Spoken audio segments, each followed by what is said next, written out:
Hello dear students, welcome again to respire classes. कल हमने बात की थी relative lowering in vapour pressure का।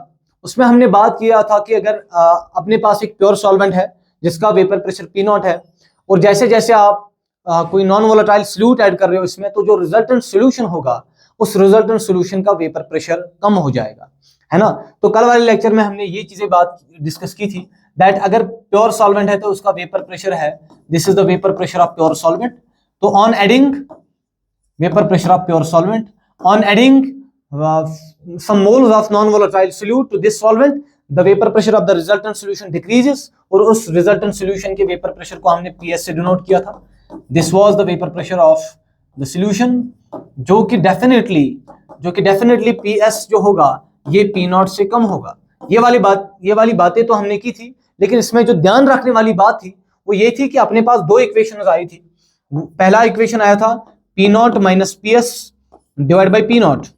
ये एक टर्म आया था, वो किसके बराबर आया था? That's molality into molar weight of solvent divide by 1000, है ना। तो ये दो बातें मैंने बताई थी आपको। और दूसरी एक बात तो ये है, और दूसरी बात ये आया था P not minus P S divide by P S, है ना। यहां से तो ये सेम आया था, बट ये वाला हमारा होगा अप्रोक्सीमेशन के बेसिस पे, जो हमने अज्यूम किया था, अप्रोक्सीमेट किया था कि एक सोल्यूशन जो है वो डाइल्यूट है, और उसके बेसिस पे हमारा जो relative lowering of vapour pressure की फार्मूला है वो ये वाली फार्मूला आई थी, है ना। तो दूसरी वाली जो है जस्ट एग्जैक्ट फार्मूला है, कोई इसमें अप्रोक्सीमेशन नहीं थी, तो उसके बेसिस पे हमने ये बातें कल की थी। आज हम जो डिस्कस करने वाले हैं वो हम डिस्कस करने वाले हैं दूसरी colligative property, and that colligative property is called as elevation in boiling point. Boiling point का बढ़ जाना, एलिवेट हो जाना। अब जरूरी बात है कि एलिवेट कैसे होगा? सोल्यूट के कुछ मोल्स ऐड करने से। बिकॉज अगर आपके पास कोई प्योर सॉल्वेंट है, प्योर सॉल्वेंट का vapour pressure for example P not है, और आप इसमें कोई सोल्यूट ऐड कर रहे हो, नॉन वोलेटाइल सोल्यूट ऐड कर रहे हो, तो जो रिजल्टेंट सोल्यूशन का जो वेपर प्रेशर है वो वेपर प्रेशर कम हो जाएगा। जैसा अगर मैं यहां से इसको थोड़ा ग्राफिकली पहले डिस्कस करूं, छोटी छोटी बातें हैं ये जिनको आपको समझना पड़ेगा, तब जाके ये कॉन्सेप्ट जो है वो क्लियर होगा। आपके पास लिक्विड पड़ा है, लिक्विड का अंदर का प्रेशर मान लीजिए 1 atm, और एक्सटर्नल प्रेशर जो है P external equal to 1 atm। उस वक्त बाहर का प्रेशर अंदर का प्रेशर बराबर, तो पिस्टन जो होगा वो स्टैटिक होगा, यानी कि सिस्टम में आया होगा equilibrium, there will be equilibrium and boiling start होगी। बिकॉज अंदर का प्रेशर और बाहर का प्रेशर जो बराबर होगा, vapour pressure when equals to external pressure, उस वक्त बॉइलिंग होगी। तो ये मान लीजिए प्योर वाटर के लिए हमारे पास 373 केल्विन है। क्लियर? दूध पहली बात तो ये डिस्कस की थी। अब जैसे हम इस सॉल्यूशन के अंदर कोई नॉन वोलेटाइल सॉल्यूट ऐड कर रहे हैं, जैसे हमने नॉन वोलेटाइल सॉल्यूट ऐड कर दिया, होता क्या है, होगा क्या? अंदर का प्रेशर जो है वेपर प्रेशर, जैसे ही आपने नॉन वोलेटाइल सॉल्यूट ऐड कर दिया, वेपर प्रेशर अंदर से कम होने लगेगा। जैसे जैसे वेपर प्रेशर अंदर से कम होने लगेगा, अब बाहर का प्रेशर जो है, अब ये पी एक्सटर्नल जो है ये बढ़ जाएगा वेपर प्रेशर से। हम ऐसे लिख सकते हैं, है ना। जो अंदर का वेपर प्रेशर है वो कम होगा, बाहर का एक्सटर्नल प्रेशर ज्यादा, अंदर का प्रेशर कम। तो जरूरी बात है कि बाहर का, तो ये जो बाहर का पी एक्सटर्नल है ये तो कम नहीं हो सकता वापस से इक्विलिब्रियम अचीव करने के लिए। इसका मतलब अंदर के वेपर प्रेशर को, अंदर का जो वेपर प्रेशर है वो बढ़ने की कोशिश करेगा, क्योंकि इक्विलिब्रियम वापस से अटेन करने के लिए बाहर का प्रेशर बढ़ गया, अंदर का प्रेशर कम। अब बाहर का प्रेशर तो कम नहीं हो सकता, तो इक्विलिब्रियम अचीव करने के लिए, वापस से इक्विलिब्रियम अचीव करने के लिए ये अंदर का प्रेशर अब बढ़ना स्टार्ट हो जाएगा। ठीक है ना, एक ही ऑप्शन है सिस्टम के पास। अब ये कैसे बढ़ा सकते हैं हम, वेपर प्रेशर कैसे बढ़ा सकते हैं हम, कि अब करना क्या पड़ेगा, यानी कि हमें इस टेम्परेचर को, और we want this liquid to vaporise more and more such that कि ये ज्यादा से ज्यादा और वेपराइज हो जाए, और इसका जो टेम्परेचर, इसका जो वेपर प्रेशर है वो पी एक्सटर्नल के बराबर हो जाए।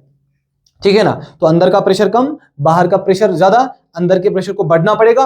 उस प्रेशर को बढ़ाने के लिए हमको क्या चाहिए? वेपराइजेशन बढ़ाने के लिए असल में हमें क्या चाहिए? अब टेम्परेचर। तो उसी टेम्परेचर की रिलेशनशिप जो वेपर प्रेशर के साथ होगी, that will be called as elevation in boiling point. तो हम टेम्परेचर, वेपर प्रेशर बढ़ाएंगे किससे?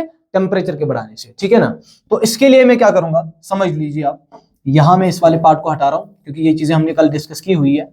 ठीक है। तो एक अगर ग्राफिकल रिप्रेजेंटेशन देखा जाए, ऐसे एक ग्राफिकल रिप्रेजेंटेशन देखा जाए, हम वेपर प्रेशर की रिलेशनशिप देखेंगे। वेपर प्रेशर का क्या रिलेशनशिप होगा, किसके लिए, किस किस रेस्पेक्ट में? टेम्परेचर के साथ। ठीक है, ये एक्सीज टेम्परेचर एक्सीज है। अब समझिए, जो जरूरी बात है कि आप टेम्परेचर जैसे जैसे आप टेम्परेचर बढ़ाओगे, सिस्टम का जो लिक्विड का जो वेपर प्रेशर है वो बढ़ने लगेगा। इसका जो रिलेशनशिप होगा वो मतलब जो टेम्परेचर के साथ साथ प्रेशर वेपर प्रेशर बढ़ता है इसके अकॉर्डिंग बढ़ता है। इस कर्वेचर स्ट्रेट भी नहीं है तो इस लाइन के कारण मतलब इस कर्व से ये कर्व इंडिकेट करेगा जैसे जैसे आप टेम्परेचर बढ़ा रहे हो तो साथ ही साथ में वेपर प्रेशर भी बढ़ रहा है। क्लियर? तो अब हम समझेंगे इसके पीछे की सारी स्टोरी। ठीक है, इसके पीछे की सारी स्टोरी हम समझेंगे। सपोज दिस पॉइंट, ये पॉइंट जो है ना, ये पॉइंट, ओके, ये पॉइंट, ये पॉइंट जो है ये एटमॉस्फेरिक प्रेशर को रिप्रेजेंट करेगा। मान लीजिए दिस पॉइंट जो है ना, ये पॉइंट इंडिकेट करेगा P ATM, है ना। मैं लिख सकता हूं ये एक्सटर्नल प्रेशर को इंडिकेट करेगा जो कि मतलब 1 ATM है, 1 ATM प्रेशर। तो अब अपने पास क्या है, मैंने जैसे जैसे सोल्यूट ऐड कर दिया। अच्छा चलिए पहले इससे पहले मैं एक बात करूंगा, ये कर्व होगा, ये कर्व जो होगा ये प्योर सॉल्वेंट के लिए होगा। मतलब प्योर सॉल्वेंट के लिए जो रिलेशनशिप होगा टेम्परेचर का with respect to pressure, vapour pressure, वो ऐसा होगा। इसका मतलब ये भी है कि इस पॉइंट में, इस कर्व के अंदर ये पॉइंट इंडिकेट करेगा, दिस पॉइंट विल इंडिकेट, इस पॉइंट पे जो इस पॉइंट के रेस्पेक्ट में जो टेम्परेचर होगा, इस टेम्परेचर के पॉइंट पे, टेम्परेचर के इस वाले वैल्यू पे मान लीजिए मैंने लिखा T0, और इस पे जो प्रेशर होगा that will B P0। T0 temperature पे वेपर प्रेशर जो है P0 है। इसका मतलब यह है कि इस T0 टेम्परेचर पे जो इसका वेपर प्रेशर है, इस प्योर सॉल्वेंट का वेपर प्रेशर है, वो एटमॉस्फेरिक प्रेशर के एक्सटर्नल प्रेशर के बराबर, और वो एक्सटर्नल प्रेशर कितना है 1 ATM। ये जो आप लाइन देख रहे हो यहाँ हॉरिजॉन्टल लाइन, ये P एक्सटर्नल दैट 1 ATM को डिफाइन करेगा। तो जैसे मैंने ये लाइन खींचा, ये लाइन हमें इंडिकेट करेगा, ये लाइन हमको ये बताएगा, समझते हैं इस लाइन की इंपॉर्टेंस को। हाँ ऐसे, इस लाइन की इंपॉर्टेंस को ऐसे समझते हैं, ठीक है ना। तो ये लाइन इंडिकेट करेगा हमारे पास ये टेम्परेचर का ऐसा वाला वैल्यू होगा जहां पे जो vapour pressure of pure solvent जो होगा, vapour pressure of pure solvent will be equal to atmospheric pressure. That means कि इस टेम्परेचर पे, T0 टेम्परेचर पे ये जो प्योर सॉल्वेंट होगा ये बॉयल होगा, ठीक है ना। फिलहाल हमने कोई मोल ऐड नहीं किया सोल्यूट का। अब जैसे जैसे हम मोल्स ऐड करना स्टार्ट करेंगे, मैंने कुछ मोल्स ऐड कर दिए, जैसे मैंने कुछ मोल सोल्यूट के ऐड कर दिए, अब इस सोल्यूशन, अब ये बन गया सोल्यूशन, तो सोल्यूशन का अब वेपर प्रेशर कम होने लगेगा क्योंकि प्योर सॉल्वेंट का वेपर प्रेशर ज्यादा था। जैसे मैंने कुछ मोल्स नॉन वोलेटाइल सोल्यूट के ऐड कर दिए, अब सोल्यूशन का वेपर प्रेशर गिरने लगेगा, और गिरने लगेगा इसका मतलब ये है फिर भी वेपर प्रेशर और टेम्परेचर के बीच में करो कुछ ऐसा होगा। तो मुझे बताइए ये वाला पॉइंट जो है, दिस पॉइंट, क्या इस पॉइंट पे, क्या टेम्परेचर की इस T0 वैल्यू पे मैं यहां से लिख सकता हूं T0 क्या था, this is the temperature at which vapour pressure of pure solvent is equal to the atmospheric pressure. इसका मतलब मैं यही बोल सकता हूं it is the boiling point of pure solvent, it is the boiling point of pure solvent. यहां लिख रहे हैं इसको, T0 is the boiling point of pure solvent, boiling point of pure solvent, ये प्योर सॉल्वेंट का boiling point है, ठीक है ना।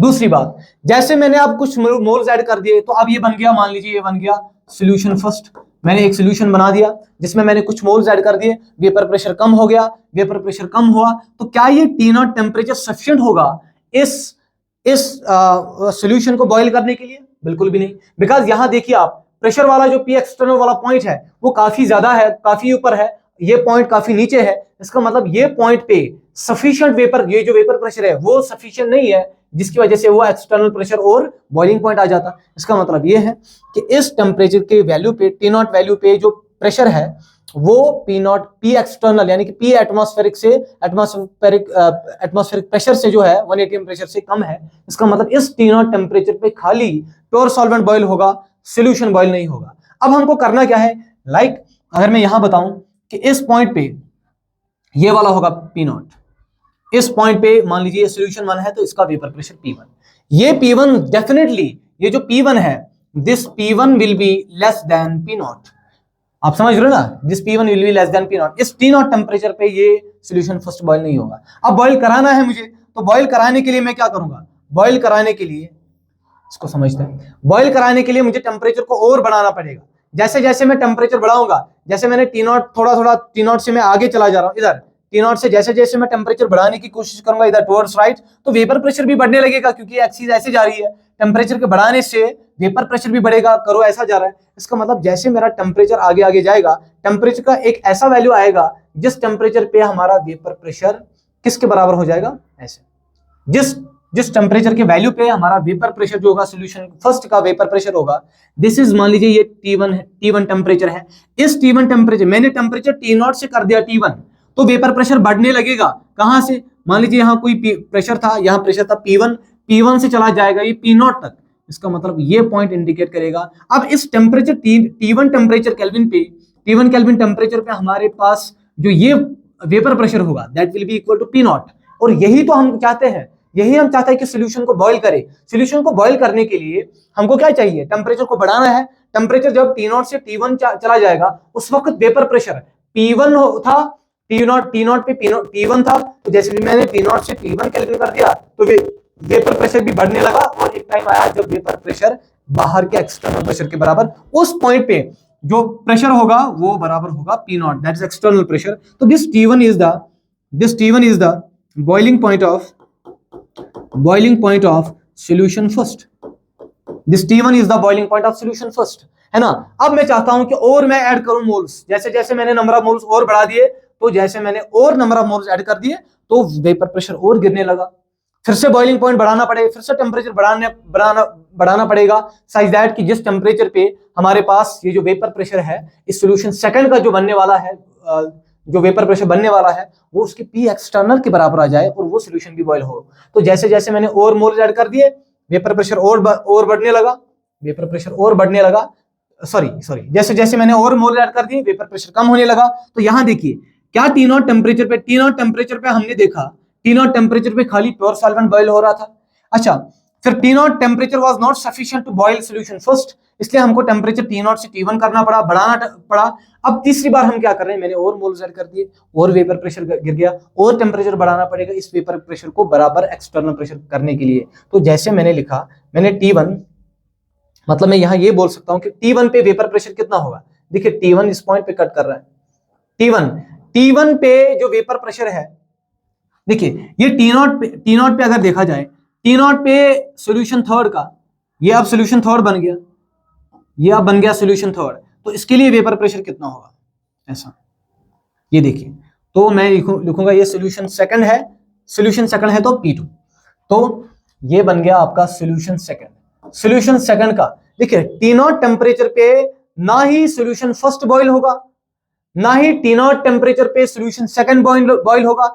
T0 बिकॉज इनका वेपर प्रेशर उनके एटमॉस्फेरिक प्रेशर से कम है, T0 टेम्परेचर पे खाली प्योर सॉल्वेंट बॉयल होगा जिसका वेपर प्रेशर P0, और वही P0 किसके बराबर, P एक्सटर्नल के बराबर। अब T1 टेम्परेचर पे कौन कौन बॉयल होगा, T1 टेम्परेचर पे खाली सॉल्यूशन फर्स्ट बॉयल होगा, और साथ ही साथ अगर आप प्योर सॉल्वेंट की बात करेंगे तो ये भी तो ऑलरेडी बॉयल हुआ होगा, ये तो T0 टेम्परेचर पे ही बॉयल हुआ होगा, और T1 टेम्परेचर पे इसके वेपर फॉर्मेशन स्टार्ट हुई होगी।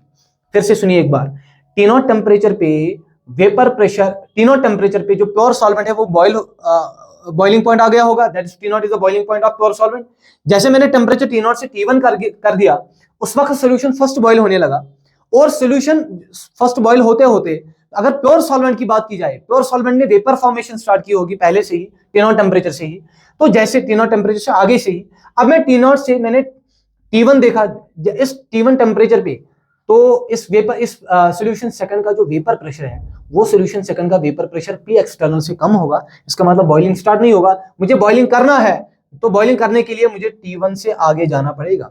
जैसे मैं और टेम्परेचर बढ़ाऊंगा वेपर प्रेशर और बढ़ने लगेगा, एक टाइम आएगा जब टेम्परेचर का कोई ऐसा वैल्यू आएगा जिस टेम्परेचर के वैल्यू पे हमारे पास जो vapour pressure of the solution third होगा वो भी बराबर होगा एक्सटर्नल प्रेशर के। इसका मतलब ये वाला पॉइंट जो है, ये पॉइंट इंडिकेट करेगा suppose T2, and T2 temperature पे वेपर प्रेशर होगा P0 के बराबर और वो P एक्सटर्नल के बराबर, तो T2 will be the boiling point of solution second. T2 will be the boiling point of solution second, ठीक है ना। तो अगर इनको इनमें आप मोल्स और ऐड कर रहे हैं, जैसे जैसे आप सॉल्यूशन को कंसंट्रेटेड बना रहे हैं तो mole vapour pressure of the solution जो है वो कम होने लगेगा, आपको और टेम्परेचर बढ़ाना पड़ेगा। तो इस टेम्परेचर के बढ़ने की प्रोसेस को हम बताएंगे एलिवेशन इन बॉइलिंग पॉइंट। तो पहले वाले केस में टेम्परेचर कितना बढ़ाना पड़ा? पहले वाले केस में टेम्परेचर बढ़ाना पड़ा T0 से T1, इसका मतलब ये बन जाएगा delta TB. TB is the boiling point, इसके लिए मैं 1 लिखूंगा, TB1। इसके लिए मैं लिखूंगा डेल्टा TB2। डेल्टा TB2 क्या है? ये यहाँ T1 से T2 मतलब सॉल्यूशन फर्स्ट से सॉल्यूशन सेकंड जो आपको टेम्परेचर बढ़ाना पड़ा। यहाँ प्योर P0 से T0 से लेके T1 आपको जो प्योर सॉल्वेंट से सॉल्यूशन तक जो टेम्परेचर बढ़ाना पड़ा सच दैट की vapour pressure of these solutions will become equal to the atmospheric pressure. तो ये यहाँ पे स्टोरी है। अब इसको कैलकुलेट कैसे किया जाएगा, इस वाले पार्ट को मैं फिर से हटा रहा हूं। ये वाला कैलकुलेट कैसे किया जाएगा समझते हैं। इसको कैलकुलेट कैसे किया जाएगा, देखिए यहां पे अगर मैं देखूं इसको मैं ट्रायंगल, इस वाले ट्रायंगल को मैं यहां एज्यूम कर सकता हूं कि ये ट्रायंगल है ऐसे। इसके दो तरीके हैं सॉल्व करने के, there are two methods to solve such colligative properties. ऐसे यहां पे एक करो ऐसा बन रहा है, दूसरा जो आपके पास ट्रायंगल बनेगा वो कुछ इस तरह से बनेगा, समझते हैं, ऐसे ऐसा बनेगा। एक ट्रायंगल ऐसा बनेगा और दूसरा ट्रायंगल जो मैंने इससे पहले बनाया वो ये होगा, ठीक है। सपोज इसको आपने समझा, इस पॉइंट को आप रख रहे हैं, this is point number A या पॉइंट ओ है ना। तो ये ए पॉइंट, ये बी पॉइंट, ये सी और ये पॉइंट नंबर डी। तो आपके सामने दो ट्रायंगल्स दिखाई दे रहे होंगे, ओ बी डी, बड़ा सा ट्रायंगल। जो ये ट्रायंगल है O B D that is similar to किस ट्रायंगल से? ओ ए सी, ट्रायंगल ओ ए सी, ठीक है ना। तो आप मुझे बता सकते हैं ओ बी डिवाइड बाय, देखिए हमको करना क्या है, हमको देखना है टेम्परेचर का रिलेशनशिप वेरिएशन जो है वो वेपर प्रेशर के साथ। तो हमको एक तो ये वाले साइड्स चाहिए और दूसरे ये वाले साइड्स चाहिए। तो ओडी कर लीजिए आप, तो ये बन जाएगा ओडी, ये ओबी है, यहाँ पे OB divide by OD, that will be, ये इस वाले ट्रायंगल के दो साइड्स, बड़े sides, OB divide by OD, वो किसके बराबर? O A by A C, O A divide by O C, है ना।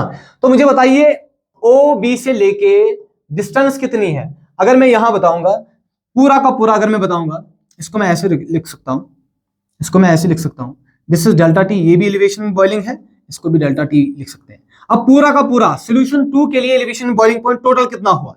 सॉल्यूशन 2 के लिए एलिवेशन बॉइलिंग पॉइंट टोटल हुआ यहां से लेके यहां तक, ये प्योर सॉल्वेंट से लेके सॉल्यूशन 2 तक, तो this will be delta TB2।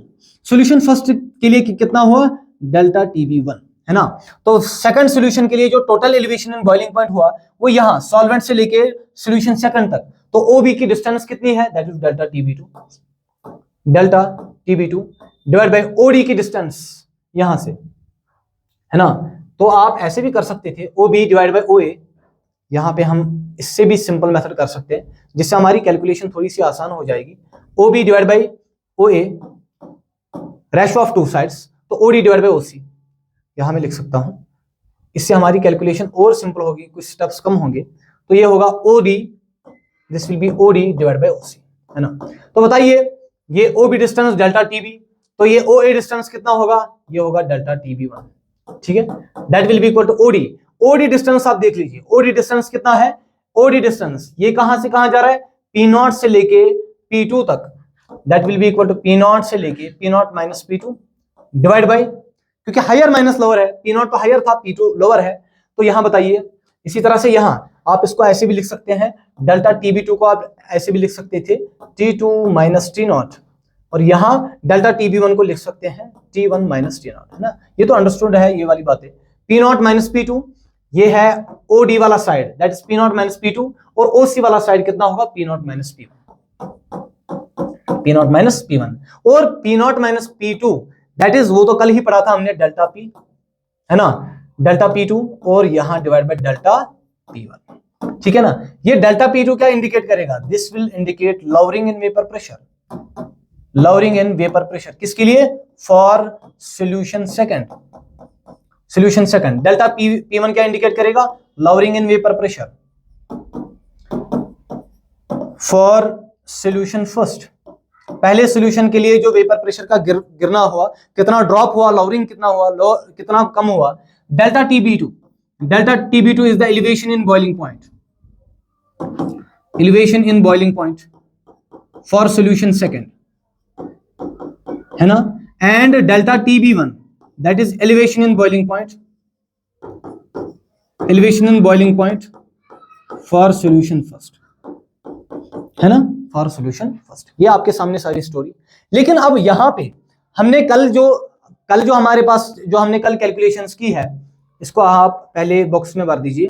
ये इंफॉर्मेशन हमारे काम की होगी अभी, ये वाला है ना, ये इंफॉर्मेशन.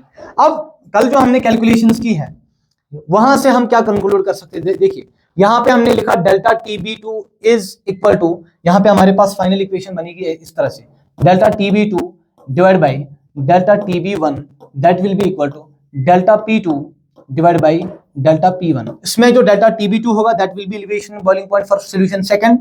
डेल्टा TB वो होगा, रीजन होगा उसका delta P2 that is lowering in vapor pressure due to solution in for solution second. Delta TB1 is the elevation boiling point for solution first, and that will be because of delta P1 that will be lowering in vapor pressure for solution first. ठीक है ना. तो इसको आगे लेके जाते हैं, इसको आगे लेके जाते हैं यहाँ पे. तो बताइए मुझे, अपने पास आया delta TB2 ratio, delta TB2 divide by delta TB1 that will be equal to delta P2 divide by delta P1. As you all know कि कल हमने बात की थी P0 minus PS divide by P0, वो बराबर आया था molality multiple by molar weight of solvent divide by 1000, है ना, डिवाइड बाय 1000. अब आप मुझे ये बताइए, यहां से आप कंक्लूड कर सकते हैं कि जो डेल्टा TB है that will be directly proportional to delta P. ये तो कंक्लूसिव पॉइंट है. एलिवेशन बॉइलिंग पॉइंट उतना होगा जितना आपका डेल्टा होगा, डेल्टा P होगा. इसका मतलब ये है कि बॉइलिंग पॉइंट उतना आपको बढ़ाना पड़ेगा, टेम्परेचर आपको उतना बढ़ाना पड़ेगा जितना जितना वेपर प्रेशर कम होगा. जितनी वेपर प्रेशर में लोअरिंग होगी उतना बॉइलिंग पॉइंट में एलिवेशन होगा. ठीक है ना. तो अगर आप यहां से देखिए, अगर मैं सॉल्वेंट को फिक्स कर रहा हूं, इफ सॉल्वेंट इज फिक्स, जरूरी बात है कि सॉल्वेंट तो मैं बीच में चेंज नहीं कर सकता सॉल्यूशन के अंदर. If solvent is fixed, if solvent is fixed, जैसे आपने सॉल्वेंट को फिक्स कर दिया, उसकी वजह से क्या हुआ, मोलर वेट ऑफ सॉल्वेंट जो है वो फिक्स हो गया. और साथ ही साथ में ये वाला टर्म, ये जो P0 है, ये P0 भी क्या हुआ, फिक्स हुआ. जैसे आपने सॉल्वेंट को फिक्स कर दिया, सॉल्वेंट को फिक्स करोगे तो molar weight of solvent fix होगा. P0 जो vapour pressure of that solvent, vapour pressure of solvent in pure form, वो भी तो फिक्स होगा. इसका मतलब ये जो मेरे भाई P0 माइनस PS है वो खाली डिपेंड किस पे करेगा, मोलैलिटी पे डिपेंड करेगा. क्योंकि ये तो आप कांस्टेंट रह गया, ये आपने फिक्स कर दिया, ये फिक्स है, ये फिक्स था ही. तो P0 minus PS will only depend upon molality of the solution.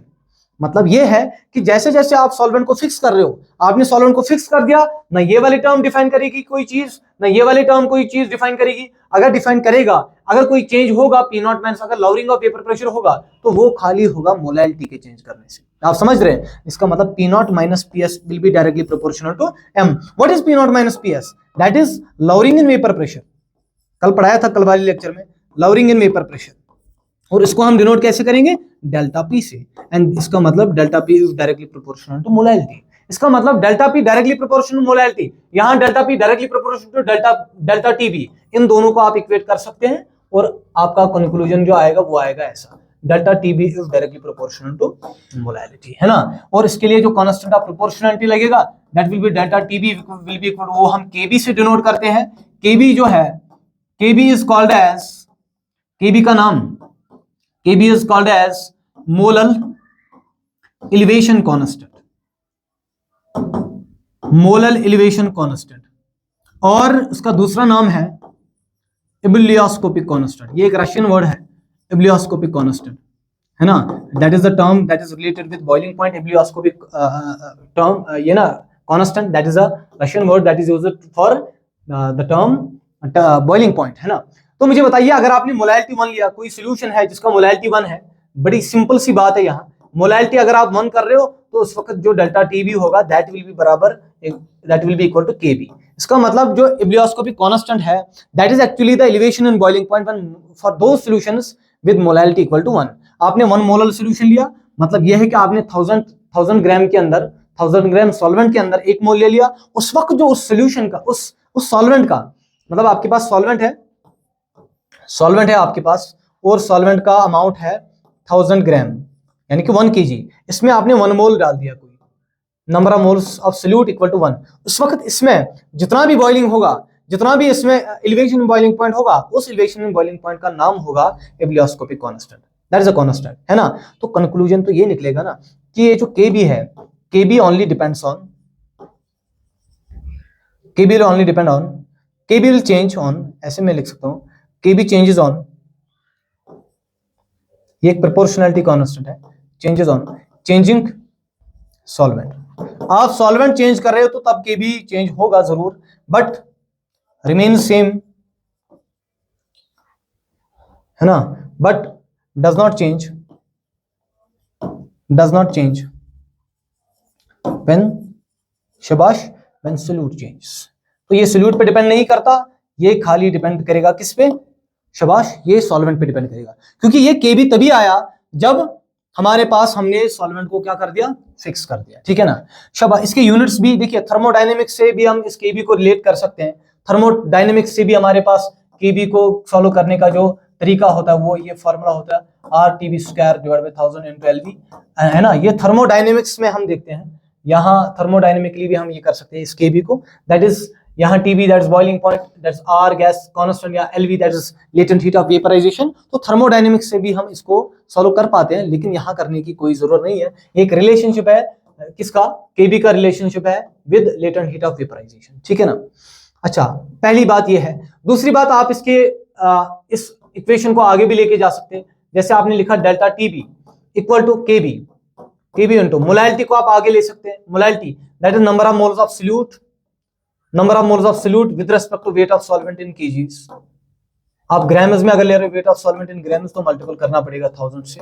इसी तरह से ये आ जाएगा, that's Kb multiple by number of moles of solute, that's weight of solute divide by, solute को मैं B से रिप्रेजेंट किया था कल, इसलिए आज भी करेंगे, number of moles of solute that's weight divide by molar weight of solute multiple by weight of solvent, और मल्टीपल हो जाएगा 1000 से। तो इसी के बेसिस पे आप यूनिट्स वगैरह देख सकते हैं इसके, है ना, this will be delta TB, आप यूनिट्स वगैरह इसमें देख सकते हैं। क्वेश्चन सेशन जो भी होगा इनके बेसिस पे, क्वेश्चन सेशन जितना भी होगा वो शीट में आपको फॉलो इसमें सेंड करूंगा।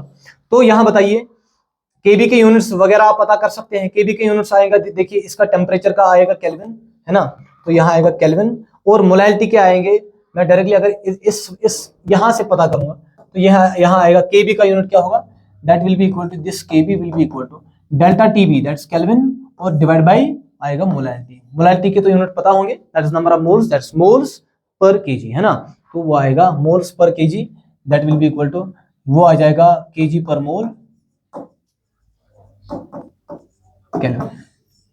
केल्विन kg पर मोल, है ना। ये Kb के यूनिट्स होंगे। इन पे जितने भी सारे क्वेश्चंस होंगे वो क्वेश्चन डिस्कशन होगा proper at the end of the chapter, है ना। तो तब तक के लिए आपको बस इन कॉन्सेप्ट्स को पूरा का पूरा रिवाइज करना है, पढ़ना है। आगे थोड़ा चलते हैं हम phase diagram of pure water में।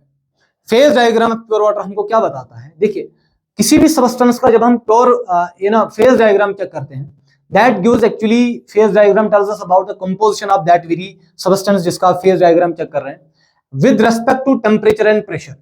आप टेम्परेचर पे और प्रेशर पे आप कंपोजिशन बताएगा, फिजिकल स्टेट बताएगा, तो आप यहाँ पे एक पॉइंट लिख सकते हैं, phase diagram tells about, gives physical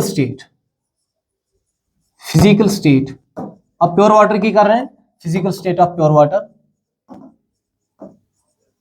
with temperature and pressure. Temperature और प्रेशर के रेस्पेक्ट में आप किसका फिजिकल स्टेट चेक करना चाहते हैं तो वो आपको मिलेगा फेज डायग्राम से, है ना। तो यही फेज डायग्राम आज हम डिस्कस करने वाले हैं। बड़ा ही इंटरेस्टिंग टॉपिक है, इस फेज डायग्राम को आप समझिए।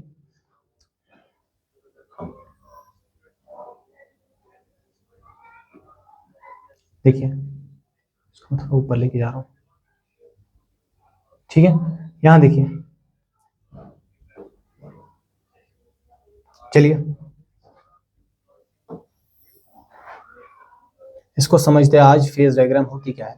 ध्यान से सुनिए, अपने पास फेज डायग्राम होगा, अगर मैं प्रेशर और वेपर प्रेशर और प्रेशर और टेम्परेचर के रेस्पेक्ट में बात करूं, प्रेशर और टेम्परेचर के रेस्पेक्ट में मैं बात करूं, तो फेज डायग्राम तो यही बताता है हमें कि किसी भी सब्सटेंस का जो आप फिजिकल स्टेट कंपोजिशन चेक करने चाहते हैं, physical state whether it is in solid, liquid और गैस और बोथ इक्विलिब्रियम में है, तो तब जाके वो सारी की सारी बातें जो है वो हमें बताता है फेज डायग्राम।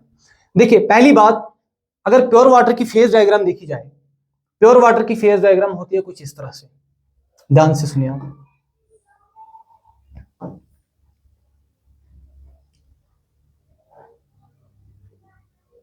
ठीक है, एक सेकंड, देखिए इसको समझते हैं, ये करो कैसा है। देखिए प्योर वाटर तीन फॉर्म में एग्जिस्ट कर सकता है, प्योर वाटर तीन फॉर्म में एग्जिस्ट करेगा। इन दो कर्व्स के इधर होगा तो खाली सॉलिड फॉर्म में होगा, ये हम डिस्कस करेंगे कि क्यों ऐसा होता है। यहां ये होगा प्योरली लिक्विड फॉर्म में और यहां ये होगा प्योरली गैस फॉर्म में।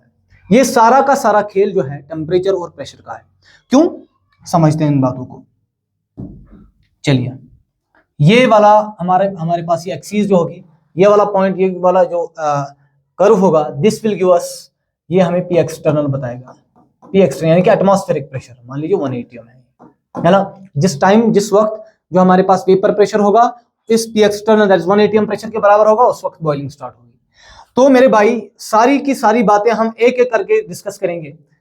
और मान लीजिए मैंने पहला पॉइंट जो हमारे पास है, पहला पॉइंट जो हमारे पास होगा वो होगा, अगर कहीं पे अगर टेम्परेचर, मान लीजिए इस पॉइंट को मैं यहां लिख सकता हूं, दिस इज पॉइंट ओ, मान लीजिए इस पॉइंट को मैंने पॉइंट ओ लिख दिया। ओ पॉइंट हमें बताएगा ट्रिपल पॉइंट, जहां पे सारी की सारी सॉलिड, लिक्विड और गैस फेज जो है वो इक्विलिब्रियम में एग्जिस्ट करेंगी एक साथ, एक ही सेम टेम्परेचर पे।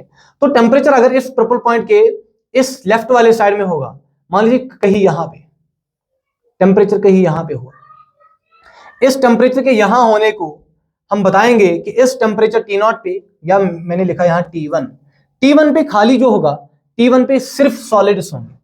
सारी डिटेल हम इस वाले पार्ट में भर देंगे। T1 पे होगा ओनली सॉलिड, यानी कि वाटर इस टेम्परेचर, मतलब कम टेम्परेचर, ट्रिपल पॉइंट, इस पॉइंट को हम अभी नाम देंगे ट्रिपल पॉइंट फिलहाल के लिए, तब तक आप इसको थोड़ा दिमाग में रखेंगे एज अ वर्ड कि ट्रिपल पॉइंट है।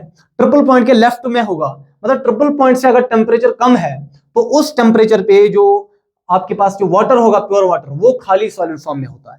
क्यों सॉलिड फॉर्म में होता है, वो सारी बातें हम डिस्कस करेंगे। दूसरी बात, जैसे जैसे आपने टेम्परेचर बढ़ा दिया, जरूरी बात है सॉलिड अब लिक्विड में कन्वर्ट होना स्टार्ट होगा। उस वक्त एक टेम्परेचर, मान लीजिए टेम्परेचर का कोई ऐसा वाला वैल्यू, टेम्परेचर का कोई ऐसा वाला वैल्यू जिस वैल्यू पे, ये वाला टेम्परेचर का ऐसा वाला वैल्यू, मान लीजिए this is T2 kelvin, T2 kelvin पे, T2 टेम्परेचर पे ओनली लिक्विड होगा। समझते हैं सारी की सारी बातें। इस पॉइंट को समझना क्यों, ये डिप्रेशन इन फ्रीजिंग पॉइंट जो हमारा थर्ड कोलिगेटिव प्रॉपर्टी होगा, उस पूरी की पूरी कोलिगेटिव प्रॉपर्टी को समझने के लिए हमको ये फेज डायग्राम पढ़ना लाजमी है। इसके बगैर ट्रिपल पॉइंट, ये डिप्रेशन इन फ्रीजिंग पॉइंट को समझना बिल्कुल ही इम्पॉसिबल है। तो थर्ड पॉइंट, अब मैं टेम्परेचर और बढ़ा रहा हूं, ट्रिपल पॉइंट के और मैं इधर राइट साइड जा रहा हूं, ट्रिपल पॉइंट से आगे जाऊंगा, टेम्परेचर बढ़ाऊंगा, टेम्परेचर का ऐसा वाला वैल्यू हमें देगा, सपोज T3 वैल्यू, T3 हमको बताएगा कि उस वक्त T3 दैट विल बी, उस वक्त जो प्योर वाटर है वो सिर्फ किस में होगा, ओनली गैसेस, उस वक्त सारे सिर्फ वेपर्स प्रेजेंट होंगे। लेकिन इनके बीच में अगर कोई ऐसा टेम्परेचर आया, इनके बीच में कोई ऐसा टेम्परेचर आया जिस टेम्परेचर पे ये पॉइंट कोइंसाइड कर रहा है, मान लीजिए इस पॉइंट पे, यहां पे, this is temperature T4, suppose this temperature is T4, ये T4 टेम्परेचर पे, इस टेम्परेचर पे क्या होगा समझते हैं। इस टेम्परेचर पे आप देख सकते हैं यहां कि ये सॉलिड और ये लिक्विड फेज जो है ये आपस में इक्विलिब्रियम में आ गई है T4 टेम्परेचर पे। इसका मतलब ये है कि ये टेम्परेचर T4 जो होगा, T4 आप सोचिए, खुद बताइए कि टेम्परेचर का ऐसा वाला वैल्यू जिस वैल्यू पे, टेम्परेचर का ऐसा वाला वैल्यू जिस वैल्यू पे सॉलिड और लिक्विड फेज आपस में इक्विलिब्रियम में है, सॉलिड और लिक्विड आपस में इक्विलिब्रियम है, तो इसको आप बोल सकते हैं मेल्टिंग पॉइंट। T4 होगा, मैं यहां लिख सकता हूं solid and liquid phase, solid and liquid phase in equilibrium, solid और लिक्विड फेज आपस में इक्विलिब्रियम, तो मैं इसको बोल सकता हूं कि ये जो T4 है, T4 is called as melting point. T4 को मैं आराम से बोल सकता हूं मेल्टिंग पॉइंट। समझते हैं इस बात को। आगे T5 कहीं और टेम्परेचर होगा, मान लीजिए मैंने इस पॉइंट पे रख दिया temperature T5, this is temperature T5 temperature पे क्या होगा, T5 टेम्परेचर पे आप देख सकते हैं, कहीं भी रख दो आप, लाइक थोड़ा सा इसके नजदीक हो गया, T5 को थोड़ा इधर कर लेते हैं, ठीक है, तो T5 को इधर कर लेते हैं, T5 है ना, तो इसमें यहां हम मिटा देते हैं T5। बताइए T5 क्या होगा, T5 टेम्परेचर का कोई ऐसा वाला वैल्यू होगा जिस वैल्यू पे ये लिक्विड और गैस फेज आपस में इक्विलिब्रियम में होंगे। अब खुद बताइए आप कि T5 जो होगा, T5 is the temperature at विच कौन कौन सा phase, liquid and gas, gaseous phase, liquid and gas equilibrium में है, liquid and gas in equilibrium. इसका मतलब इस T5 को मैं आराम से बोल सकता हूं कि मेरे भाई आप बॉइलिंग पॉइंट है, क्योंकि बॉइलिंग पॉइंट ही एक टेम्परेचर का ऐसा वाला वैल्यू होता है जिस वैल्यू पे हमारे लिक्विड जो है, लिक्विड और गैसेस आपस में इक्विलिब्रियम में होते हैं, है ना। अब कुछ और इंपॉर्टेंट बातें जो इसके लिए हमें करनी है वो ये है कि सपोज ये O1 वाला, मान लीजिए इसको मैंने पॉइंट A लिखा, इस करो को मैंने पॉइंट OA लिखा, ये पॉइंट OB है और ये पॉइंट OC है, तो OB करो क्या इंडिकेट करेगा, समझते हैं।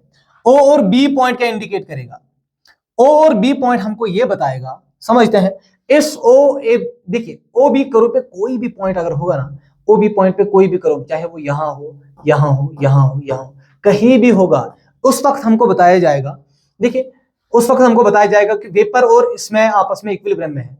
लेकिन एक बात जो है, जो यहां करनी जरूरी है, देखिए जो मैंने यहां पे छोटा सा, यहां पे हमारे साथ थोड़ा सा मिस्टेक हुआ, यहां पे बॉइलिंग नहीं आई होगी इस टेम्परेचर पे, इसके लिए मैं सॉरी करता हूं, क्योंकि ये मैंने यहां पे जो लिख दिया ना T5 temperature, T5 is the boiling point. Boiling point पे अगर बॉइलिंग पॉइंट आया, जैसे बॉइलिंग पॉइंट आया उस वक्त जरूरी बात है कि बॉइलिंग पॉइंट पे हमारे पास जो वेपर प्रेशर होगा वो वेपर प्रेशर बराबर होना चाहिए P एक्सटर्नल, वो वेपर प्रेशर P एक्सटर्नल के बराबर होना चाहिए। इसीलिए ये पॉइंट जो है ये इस पॉइंट को टच करना चाहिए सच दैट कि इस पॉइंट पे जो हमारा वेपर प्रेशर होगा, इस पॉइंट पे वेपर प्रेशर का ख्याल भी रखना है हमें, जो कि P एक्सटर्नल के बराबर होगा, है ना। बाकी बातें ठीक है, परफेक्ट है, ठीक है। तो इस बात का थोड़ा सा ख्याल रखना चाहिए कि यहाँ पे इस टेम्परेचर के ऐसे वाले वैल्यू पे जहां पे सॉलिड और लिक्विड तो आपस में इक्विलिब्रियम में है ही, लेकिन साथ साथ में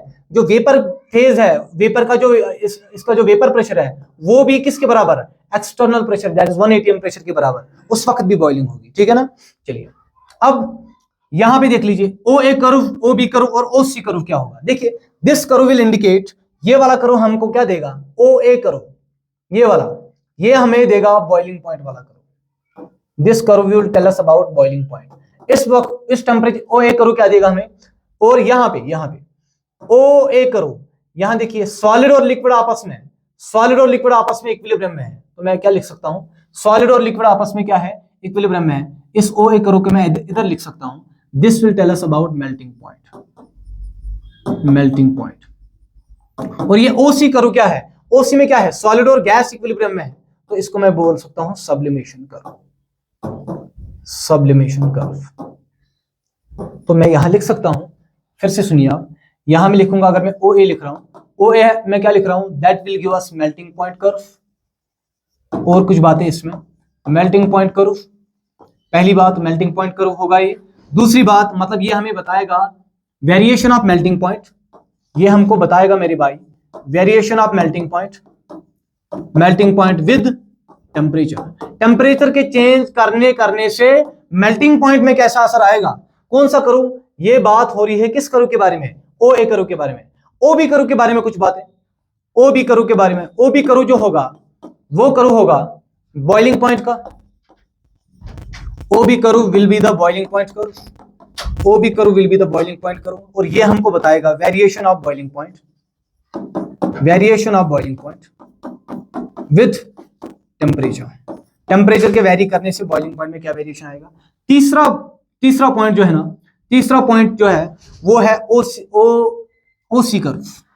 OC कर्व हमें देगा सब्लिमेशन कर्व, OC कर्व हमको देगा सब्लिमेशन कर्व, और ये हमको बताएगा variation of sublimation with temperature, variation of sublimation with temperature. इन सब बातों का क्या मतलब है, आइए समझते हैं। देखिए मतलब क्या है, देखिए इस पॉइंट पे आप कहीं पे भी रख दो, इस पॉइंट, इस OC करो पे आप यहां रख दो, यहां रख दो, यहां रख दो, यहां रख दो, यहां रख दो या यहां रख दो, इन सारे के सारे पॉइंट्स पे हमको बताया जाएगा कि ये सब्लिमेशन हो रहा है, जिसका टेम्परेचर के वैरी करने से वो सब्लिमेशन चेंज होती है। मतलब ये है कि आप टेम्परेचर, एक तो आपने मान लिया कि इस पॉइंट पे आपने तो मान लिया कि इस पॉइंट पे, आपने मान लिया कि इस पॉइंट पे सब्लिमेशन हो रही है, ठीक है, इस पॉइंट पे भी सब्लिमेशन हो रही है, वो भी ठीक, ये भी ठीक, इस पॉइंट पे सब्लिमेशन, ये भी ठीक, इस पॉइंट पे सब्लिमेशन, वो भी ठीक। बट बात क्या है, बात यह है कि सब्लिमेशन की variation with respect to change in temperature, आप टेम्परेचर चेंज कर रहे हो और सब्लिमेशन में भी चेंजेस आ रही है। एक तो है सब्लिमेशन हो रही है मान लिया, बट अब सब्लिमेशन भी वेरी कर रहा है ना, टेम्परेचर के बढ़ाने से सब्लिमेशन में कैसा वेरिएशन आएगा। यहां बॉइलिंग पॉइंट आ गया, इस पॉइंट पे बॉइलिंग पॉइंट, यहां इस पॉइंट करो को बोलेंगे बॉइलिंग पॉइंट करो, तो ये बॉइलिंग आ गया। इस करो पे हम देखेंगे कि लिक्विड और वेपर्स, इस पॉइंट पे जहां पे vapour pressure equal to external pressure, उस वक्त लिक्विड और गैसेस आपस में इक्विलिब्रियम में एग्जिस्ट करेंगे। और ये वाला पॉइंट भी हमें बताएगा कि वेरिएशन, जैसे जैसे आप टेम्परेचर करो चेंज कर रहे हो, टेम्परेचर पीछे आगे पीछे कर रहे हो, तो बॉइलिंग पॉइंट वाले करो में क्या वेरिएशन आ रही है। और same is the case here with this melting point करो, ठीक है ना। तो आगे जाएंगे हम फ्रीजिंग पॉइंट पे, डिप्रेशन में फ्रीजिंग पॉइंट पे, बट उसके लिए आपको पहले आपको इस पे पूरा होल्ड लेके आना है। हमारे पास एक तो एलिवेशन में बॉइलिंग पॉइंट वाला करो हो गया, और ये वाला, इसी ग्राफ को हम कल वाले लेक्चर में, हाँ और एक बात सबसे लास्ट वाली बात जो है वो ये है कि ये जो O है ना, O is called as triple point, O is called as triple point. It is the point at which all the three phases कौन कौन सा, all the three phases, इसमें सॉलिड भी होगा, लिक्विड भी होगा और गैस भी होगा, आर इन इक्विलिब्रियम। ये बातें, ये बहुत ही ज्यादा इंपॉर्टेंट पॉइंट, जैसे जैसे हम आगे जाएंगे इस ट्रिपल पॉइंट के बारे में हम बहुत कुछ बातें ऐसी जानेंगे जिनका आपको अभी थोड़ा कम पता होगा। तो ट्रिपल पॉइंट ऐसा पॉइंट होगा जहां पे सॉलिड, लिक्विड और गैसियस फॉर्म आपस में तीनों के तीनों फेज इक्विलिब्रियम में होंगे, ठीक है ना। तो बाकी मिलते हैं कल वाले लेक्चर में, तब तक के लिए थैंक यू वेरी मच।